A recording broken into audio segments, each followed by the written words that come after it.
국어사전에 환영이란 오는 사람을 기쁜 마음으로 반갑게 맞으라고 되어 있습니다.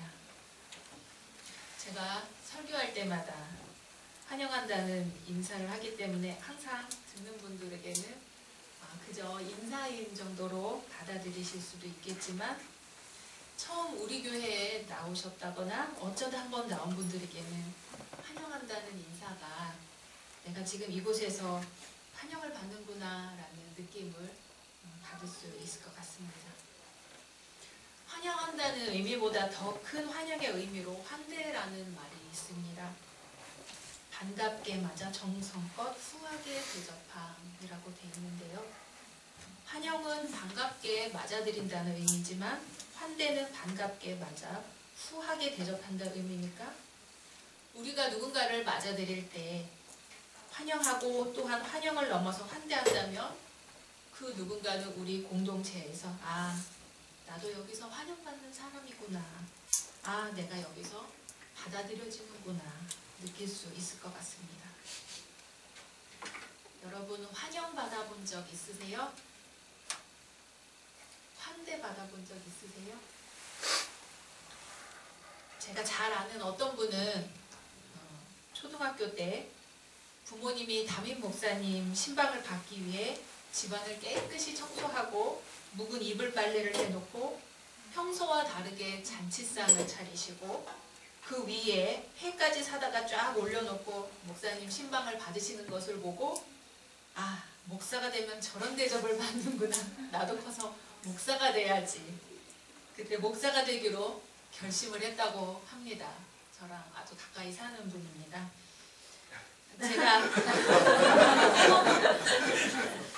제가 아주 어렸을 때 가끔 거지가 집으로 찾아옵니다.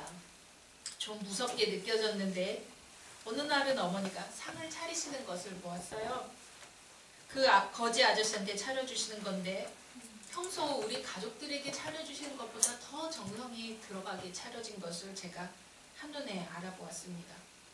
밥하고 따뜻한 국하고 그렇게 먹고 싶은 계란 후라이하고 방금 참기름 발라 구운 김 나물이 아주 정갈하고 정성이 들어가게 상차림되어 있었습니다. 그 옛날 동그란 은색 상 있잖아요. 거기에 딱 올라가 있는 게 지금 눈에 선한데 그것도 방 안에 상을 차려주시고는 문을 이렇게 닫고 나오시는 거예요. 그래서 제가 어머니한테 여쭤봤죠. 엄마, 거진데 아무렇게나 주지 왜 저렇게 정성껏 차려주냐고 질문을 했어요. 그랬더니 어머니 대답이 충청도 사투리로 딱 이렇습니다. 그래도 그러는 게 아니여 한마디였습니다. 제가 작년 6월에 사교 작은교회 다시 방문했을 때는 거의 5년 만이었습니다. 스승이신 김경재 목사님께서 개척하신 교회고 초창기에 김옥길 기념관에서 예배드릴 적에도 저희 가족이 다녔고 홍대 앞에서 예배드릴 적에도 저희 가족이 다녔고 또 저 자신이 교회라는 곳이 매우 익숙한 목사임에도 불구하고 제가 5년 만에 우리 사교 작은교회 방문했을 때는 참 낯설게 느꼈다는 것을 고백합니다.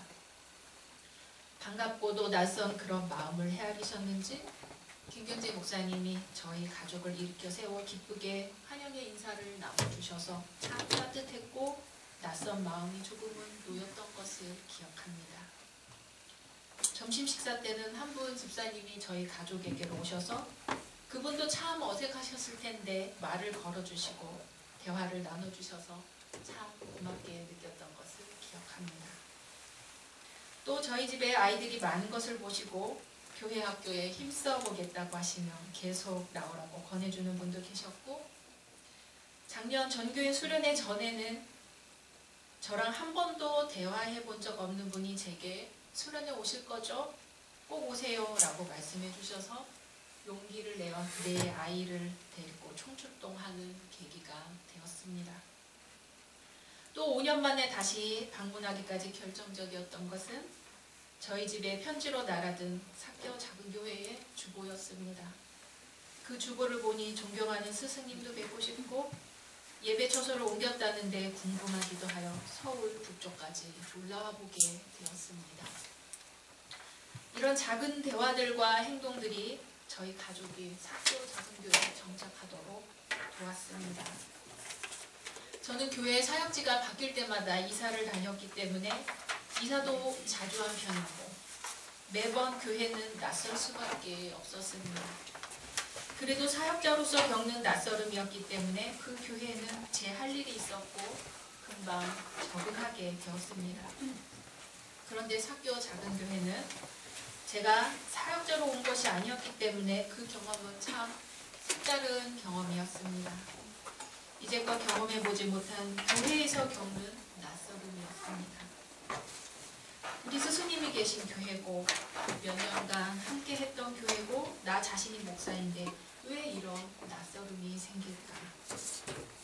그 생각은 처음 우리 교회에 나와서 나올까 말까 고민하는 사람들을 생각하게 했습니다. 전도왕이라고 불리는 분들은 1년에 몇백 명씩 전도를 한다고 합니다. 그분들의 공통된 이야기가 처음 교회에 나온 새 신자가 교회에 정착하는 데는 담임 목사님의 설교도 중요하지만 결정적인 것은 교회에 아는 사람이 있어야 정착한다는 것입니다. 최소한 6명을 알아야 정착을 하는데 처음에 교회에 갈 때 아는 사람과 함께 교회 가야 되고 교회 입구에 아는 사람과 웃으면서 인사할 수 있어야 되고 예배 드릴 때 옆에 아는 사람이 있어야 안심하고 예배를 드리고 점심 식사하러 가는 도중에 누군가 아는 사람을 만날 수 있어야 되고 점심 식사할 때 아는 사람과 먹을 수 있어야 하고 점심 식사 후에 아는 사람과 대화를 나눌 수 있어야 정착할 수 있다. 이렇게 교회에서 활동하는 동선에서 지속적으로 아는 사람을 만나야 낯설음이 사라져 정착한다는 이야기를 들었는데 가만히 제가 겪은 상황과 비춰보니까 그 말이 정말 맞는 거예요. 목사도 이렇게 느낄진데 생전교회라는 곳에 와본 적이 없는 사람은 얼마나 더 낯설까. 평소에 자신이 소외돼 있다고 느껴왔던 사람이 왔을 때 얼마나 더 낯설까. 계속 다닌다고 다니는데 친구 한 명 사귀지 못한다면 얼마나 낯설까. 많고 많은 게 교회인데 이 교회를 다녀 말어. 유튜브로 설교나 듣지 뭐 이러지 않을까요? 처음 교회를 나오는 사람은 2000년 기독교 역사를 우리 교회를 통해 첫인상으로 만납니다. 나를 환영해 주는지 환영해 주지 않는지 나를 환대해 주는지 환대해 주지 않는지를 통해서 예수님의 가르침과 예수님을 따르는 제자들의 모습을 그 첫 인상에서 만납니다. 그렇게 생각해보면 저 자신이 참으로 얼마나 아찔하고 얼마나 실수투성이인지 반성하게 됩니다. 성경의 인물 중에 환대한 인물을 꼽자면 단연 아브라함일 것입니다. 어느 날 아브라함이 마물에 상수리 나무 있는 곳에 장막을 치고 그 문 앞에 앉아있는데 하나님께서 아브라함에게 나타나십니다. 나타나는데 사람의 모습을 하고 나타나셔요. 아브라함이 눈을 들어보니 사람 셋이 맞은편에 서 있는 거죠. 보자마자 얼른 나가서 영접하고 그냥 지나가지 말고 잠깐 쉬어 식사하고 가시라고 권합니다. 그랬던 그 사람들이 그렇게 하자고. 그래서 아내 사라를 불러 떡을 만들라고 하고 하인을 불러 송아지를 잡으라고 하고 식탁을 차려놓는데 고운 가루 세 스아라고 하며 떡 한 마리라고 합니다. 그리고 살진 송아지 한 마리, 엉긴 젖이라고 하면 요구르트고 또한 우유까지 곁들인 진수성찬이 준비됩니다.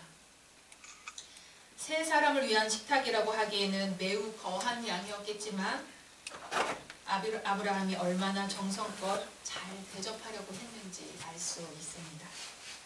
그리고 잘 대접받은 세 사람이 말합니다. 내년 이맘때 사라에게 아들이 있을 거라고요. 장막 뒤에서 그 소리를 들은 사라는 나이가 많아 이미 아이를 낳을 수가 없기 때문에 웃습니다. 한마디로 어이가 없다는 거죠. 그랬더니 그 손님이 아브라함에게 왜 내 아내 사라가 웃으며 내가 늙었거늘 어떻게 아들을 낳으리요 하느냐 하니 갑자기 사라는 두려워서 내가 웃지 않았습니다 합니다. 하지만 아니다 내가 웃었다 하는 대답을 듣죠. 아들을 낳게 될 것이라 했을 때 웃은 건 사라뿐이 아닙니다. 앞장 17장에서도 아브라함은 하나님이 내가 복을 주어 사라가 아들을 낳게 하겠다 했을 때 아브라함도 웃었습니다. 그런데 참 신기합니다. 아브라함이 정말 사라가 낳은 아들을 얻었는데 그 이름이 이삭입니다. 뜻이 웃음이라는 뜻인데 하나님은 믿지 못하는 아브라함의 웃음과 사라의 웃음을 정말 아들을 얻어 기뻐서 웃는 웃음이 되게 하셨습니다. 아브라함이 어떤 사람인가요? 하나님만 믿고 모험을 떠난 사람 아닌가요?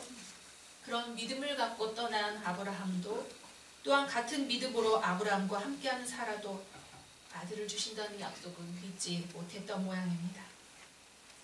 하지만 하나님을 믿지 못하고 웃어버리는 아브라함과 사라를 하나님은 감싸시고 진정한 웃음으로 웃게 하셨습니다. 믿는다고 하면서도 늘 마음 한켠 의심을 갖고 사는 우리 인간들을 보여주는 이야기가 아닌가 합니다. 그럼에도 그런 인간을 감싸시는 하나님의 사랑이 얼마나 크신지 또한 만나게 됩니다. 아브라함처럼 누군가를 환대한다는 게 생각처럼 쉬운 일은 아닙니다. 환대가 뭘까요? 국어사전적 의미 말고 환대하면 떠오르는 것들이 있습니다.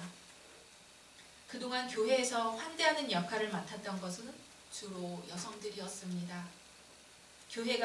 교회 행사가 있을 때면 입구에서부터 안내하고 환영하고 차와 다과를 준비하는 일은 모두 여성들의 일이었습니다. 돈이 있는 사람보다는 돈이 없는 사람이 돈 있는 사람에게 환대하고 계급이 낮은 사람이 계급이 높은 사람에게 환대하고 나아가 어린 사람이 나이가 많은 사람에게 환대하고 여성이 남성에게 환대하는 경우가 많습니다. 하나님은 구약시대부터 과부와 고아와 나그네를 대접하고 이방인들을 차별하지 말라고 누누이 말씀하셨지만 이 말씀을 실천하며 살기가 얼마나 어려운 일인지 돌아보게 됩니다. 헬라어 신약 성경에서 환대에 해당하는 단어는 낯선 자를 사랑함이라고 되어 있습니다.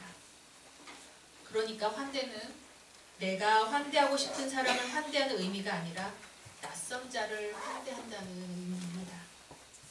그러므로 교회는 낯선 사람들과 동역자가 되는 곳이고 내가 환영하고 싶은 사람을 환영하는 게 아니라 그리스도께서 환영하는 사람을 함께 환영하는 곳입니다.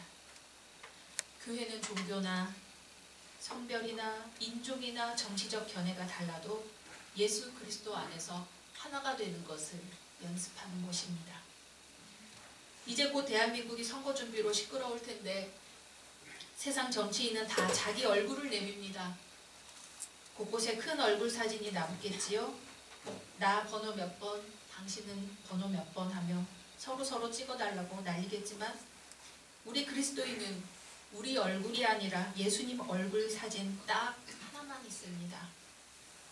우리 모두는 그 뒤로 섭니다. 내가 충분히 이해해서 당신과 같이 있는 게 아니라 설사 내가 당신을 이해할 수 없어도 예수님 안에서 우리는 하나이고 함께라는 고백이 바로 교회의 고백입니다.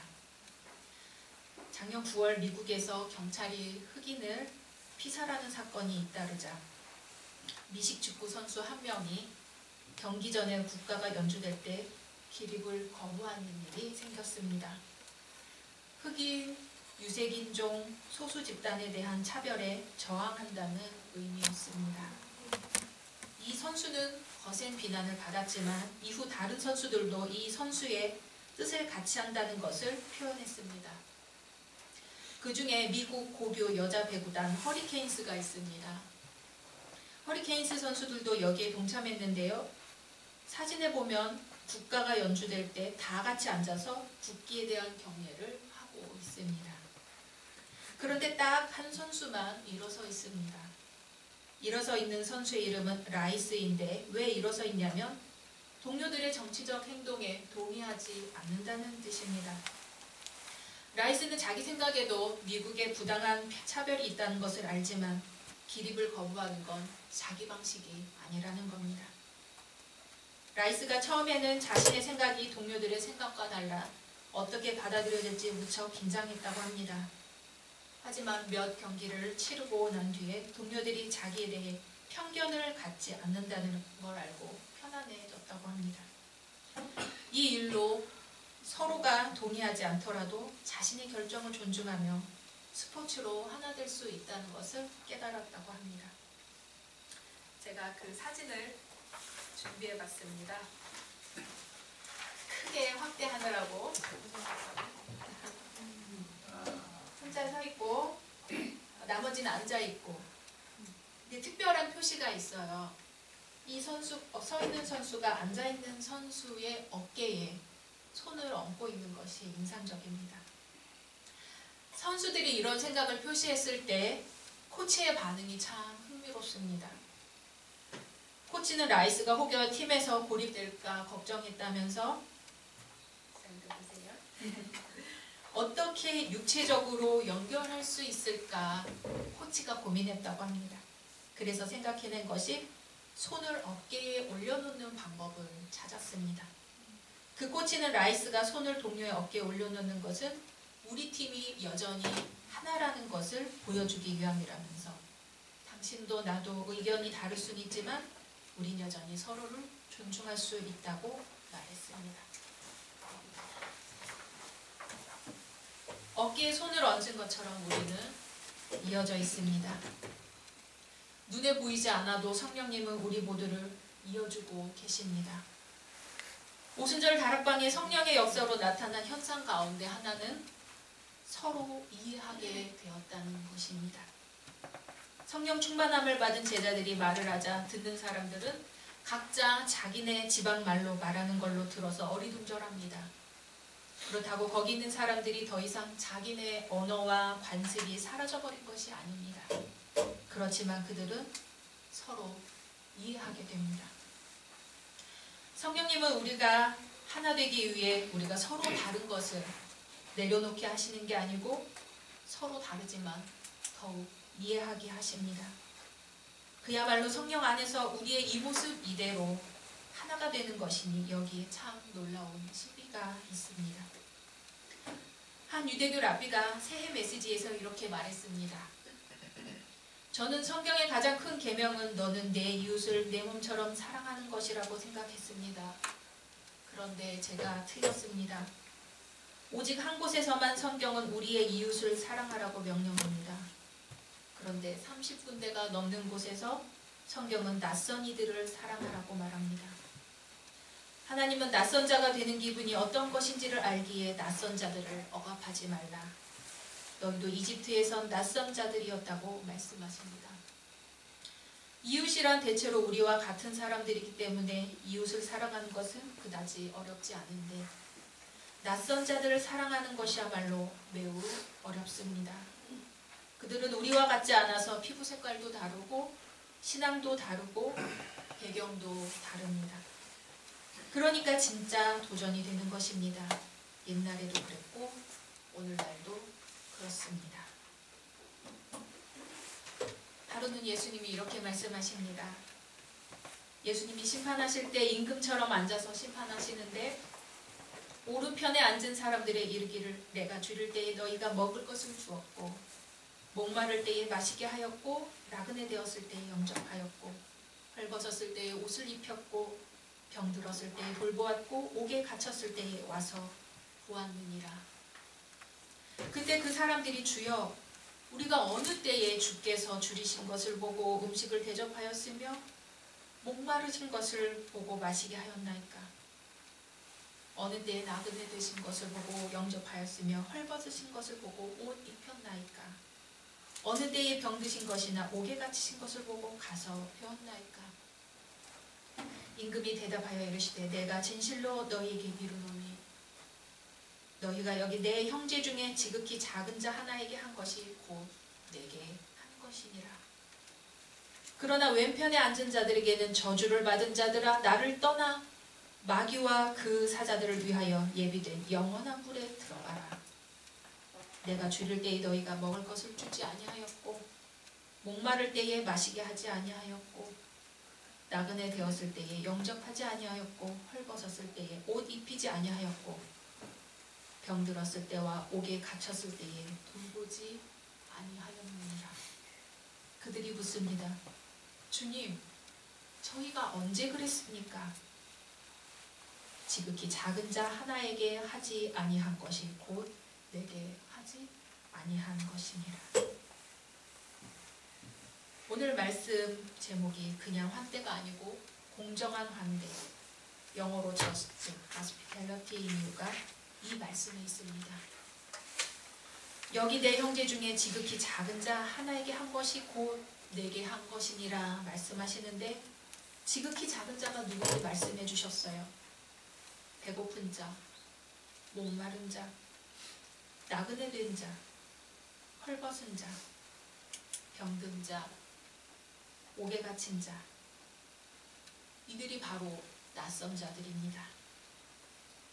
이들을 일방적으로 환대하는 것을 넘어 이들이 지고 있는 짐을 함께 나눌 때 공정해집니다.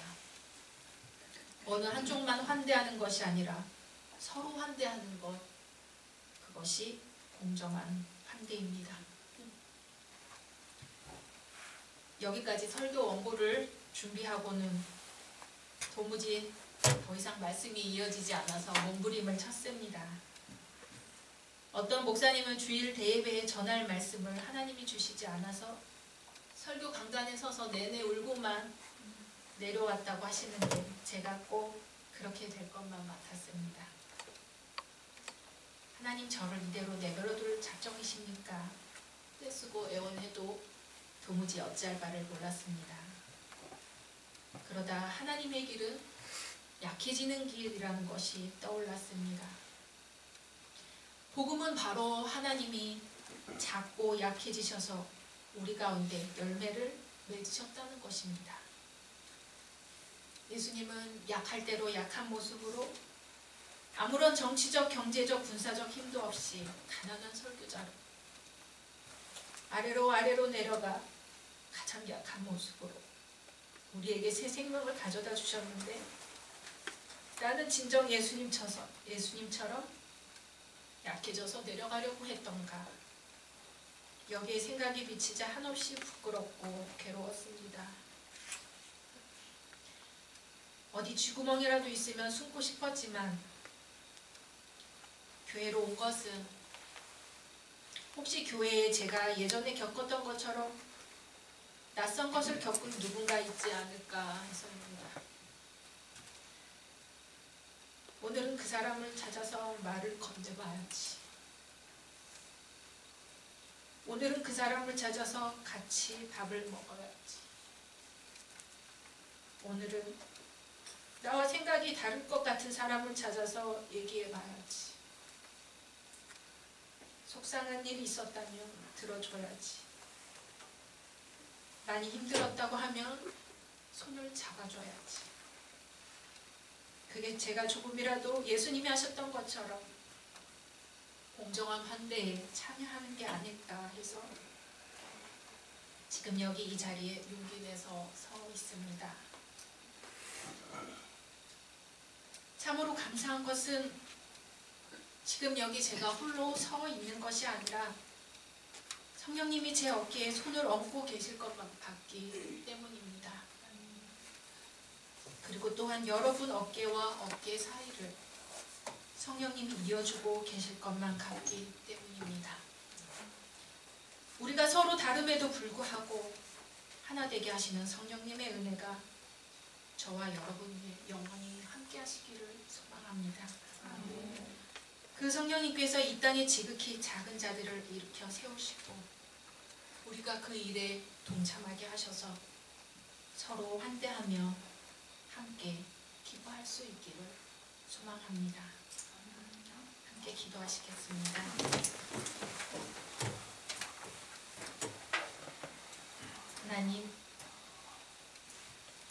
하나님은 저희를 위해 한없이 낮아지셨는데 저희는 자꾸만 위로 높아지려고 했던 것을 고백합니다. 지극히 작은 자와 함께 한다면서 약간의 마음과 약간의 지원금으로 우리의 할 일을 다 했다고 생각했던 것을 고백합니다.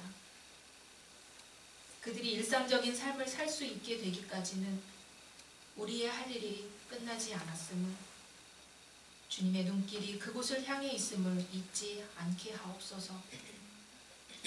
그럼에도 주님, 때로 저희의 삶이 고단하여 누군가 저희의 삶에 들어와 손 붙들어 주기를, 마음을 함께 해주기를 바람을 고백합니다.